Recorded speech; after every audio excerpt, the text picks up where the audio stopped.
Bir kuni Albert Eynshteyn dars paytida do'stiga yozdi. 9ning 1 ga ko'paytmasi 9, 9ning 2 ga ko'paytmasi 18. Shunday qilib, u 9ning 10 ga ko'paytmasi 91 ga tengligiga qadar davom etdi. Eynshteyn xato qilgani uchun sinfdagilar kulib yuborishdi.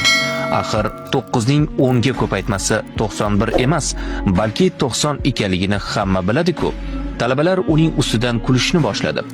Eynshteyn hammaning jim bo'lishini kutib, shunday dedi: 9 ta masalani to'g'ri yechganimga qaramay, hech kim meni tabriklamadi.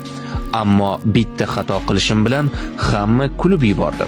Bu shuni anglatadiki, inson qanchalik muvaffaqiyatli bo'lmasin, jamiyat uning eng kichik xatosini ham payqaydi. Shunday ekan, bugungi saboq shuki, xatolar bu jarayonning ajralmas qismi. Eynshteyn aytganidek, hech qachon xato qilmaydigan yagona odam bu hech narsa qilmaydigan odamdir.